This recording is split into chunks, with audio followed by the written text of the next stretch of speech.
Hello! So it's been a few days now since I put out those first few videos, and the reason for that is that was, for me, a huge step. And the bigger the step you take, the more fallout you're gonna feel when you're doing all of this stuff as part of the ERP process. So that for me was such a huge step and hit so many triggers. Like I said, just putting something out into the world without allowing myself to repeat, to do multiple takes, and, make sure that I was being perfectly succinct and using the right words and whatever other factors tend to make me feel very anxious. I on about 100 fronts, really, just forced myself to do something that made me extremely anxious. So, yeah, there was what I would like to call a lot of ERP kickback in the aftermath of that. And this idea of kickback is something that I want to talk about a little bit more today, because it's a very, very real and very intense thing that will happen when you first start doing ERP, especially before your brain has been kind of rewired at all, and it's still set up the same way it's been your whole life. When you learn about all this stuff, sort of the cognitive side of the cognitive behavioral therapy, for me anyhow, and I think for a lot of people, it can immediately make a lot of sense. Conceptually, you get it perfectly well, and that in itself can be really very difficult as you experience these kind of intense existential growing pains, realizing that, like, the way you've lived your life, your whole life, in many cases, has been something, it's you've been doing things in a way that you thought was beneficial to you and helpful and keeping you safe, and to realize that all of those things were actually detrimental and just furthering the problem can be incredibly difficult to sort of incorporate into your now much different, much more expansive worldview at a very rapid pace. It's overwhelming for sure. But then beyond that, your mind then may have shifted to accommodate all of this new information, but your brain itself, like the computer that is your brain, is still wired the same way that it always was. So to be taking these steps, making these behavioral changes, the B part of CBT, when your brain is still wired that same way, is something that your brain is not gonna like. It is not gonna be happy about this whatsoever. If you do something that, like I say, runs counter to all of your experiences in life and all of your inclinations, then the repercussions are going to be immense because your brain thinks it is keeping you safe. I think that's something that I do really want to stop and stress also here. Little tangent, which is that there have been a number of ways that people have sort of proposed thinking about your OCD. And one of those is to think about it like it's a monster or a bully. And I do absolutely see the value in that for sure. It can be incredibly helpful when your brain says something, you need to do this. And you can respond by saying, no, you're a bully. I don't listen to bullies. I'm not going to listen to you.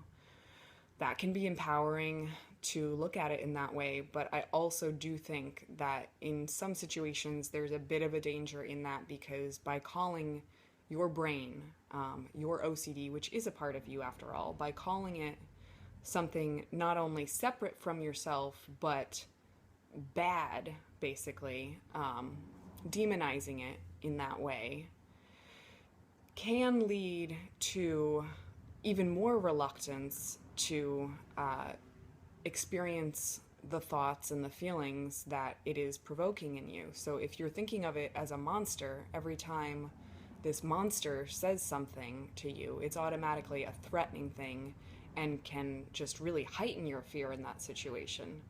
So for me, more often than not, I've personally found it more helpful to kind of treat my OCD brain as, maybe like a child that is just kind of um,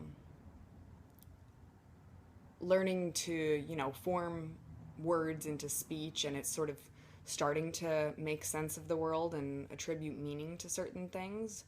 And, we all know that at that particular age when that's starting to happen, kids will end up just saying things that maybe they'll accidentally make sense sometimes because they just happen to string together a few words in a particular way, and it kind of makes sense, or it's funny, or it's frightening, weird, super bizarre, whatever the case may be. But it's kind of at the bottom of all of that, that there's something lacking in the brain of this human being. They're not really able to see what they're saying in the context of reality itself as we adults look at it.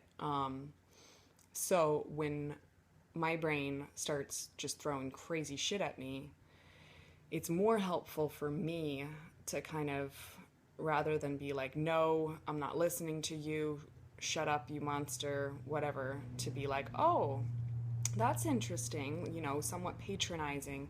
Oh, very interesting. That's cool. Thanks for sharing, brain. All right, and just sort of like acknowledge it, find the humor in it if you can, but that can end up being a bit compulsive at times too, and just sort of reassuring yourself, oh, this is a funny joke. You do have to be kind of mindful of that, but I think it is helpful just to, distance yourself from what the OCD brain is saying in that sense, but also not try and push it away. Just sort of accept that it's throwing whatever it's throwing at you, and even thank it. Thanks for sharing. How creative of you. How imaginative. Because in that way there's going to be less resistance from your end, and therefore these thoughts and feelings will have less of that charged, negative emotional power. And then also it helps you, since, like I say, it is part of you. This child, if you want to call it that, this OCD part of your brain that you can look at as a little kid, it is a part of you. And that way of looking at it, to me, feels like it's a lot more likely to instill and further a sense of self-compassion, which is extremely important with all of this stuff. You really, really do need to try not to beat yourself up. And, if a kid makes a mistake, you're not going to say, you're a failure, you're never going to get better at this, you can't do this, you dumb idiot, whatever. You're going to say, oh, that's okay, try it this way next time, or whatever. And just to really extend that compassion toward yourself in these very difficult moments, I think is really, really important. So, yeah, that was most of what I wanted to talk about today. And yeah, just, really, really set yourself up to succeed with this. And I think a huge component of that really is being as compassionate as you possibly can with yourself, because this is very, very difficult stuff. And, especially in moments where you're really pushing to do ERP, and you're really leaning into your fears, and you're leaning into the anxiety, and even trying to heighten it.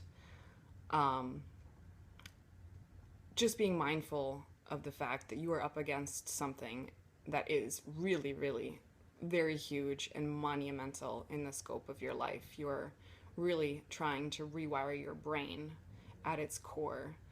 And for a while, and even